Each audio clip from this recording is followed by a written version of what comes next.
নমস্কার, আপনারা দেখছেন হেডলাইন্স কলকাতা। আপনাদের সাথে আমি রয়েছি জ্যোতি। এই মুহূর্তে নজর রাখবো একটি গুরুত্বপূর্ণ খবরের দিকে, যা সরাসরি আপনার পকেটে প্রভাব ফেলতে পারে।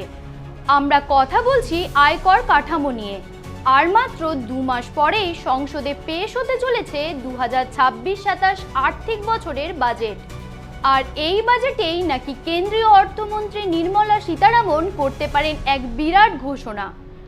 জল্পনা তুঙ্গে যে পুরনো আয়কর কাঠামোকে পুরোপুরি বাতিল করার কথা ঘোষণা করা হতে পারে। এই সিদ্ধান্ত যদি সত্যিই হয়, তবে দেশের কর ব্যবস্থায় আসবে এক বিশাল পরিবর্তন। কিন্তু কেন এমন ভাবনা? বর্তমানে দেশে পুরনো এবং নতুন এই দুটি কর কাঠামো চালু রয়েছে।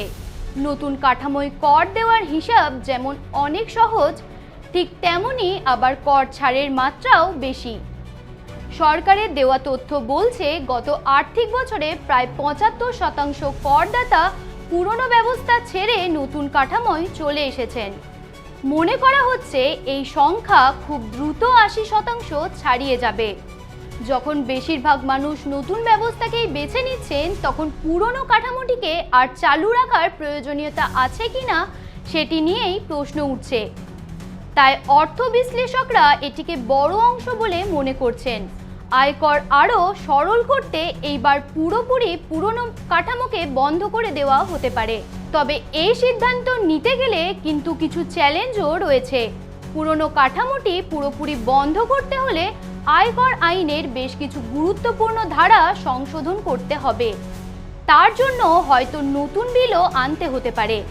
তাছাড়া হঠাৎ করে একটি ব্যবস্থা বন্ধ করে দিলে করদাতাদের মধ্যে কিছুটা উদ্বেগ বা আতঙ্ক তৈরি হতে পারে। তাই এই বিষয়ে সরকার বা অর্থমন্ত্রী নির্মলা সীতারামন শেষ পর্যন্ত কী সিদ্ধান্ত নেন, তার উপরেই নির্ভর করছে আগামী দিনে দেশের আয়কর ব্যবস্থার ভবিষ্যৎ। বাজেটের দিন আমাদের নজর থাকবে এই বড় ঘোষণার দিকে। আর আপনারাও নজর রাখুন আর দেখতে থাকুন হেডলাইন্স কলকাতা। আনন্দ আর ভালোবাসার দীপ্তিতে গড়া সমুজ্জ্বল পরমা, ঠিক তোমারই মতো। শ্যাম সুন্দর কোম্পানি জুয়েলার্স, আগরতলা, উদয়পুর, ধর্মনগর, কলকাতা।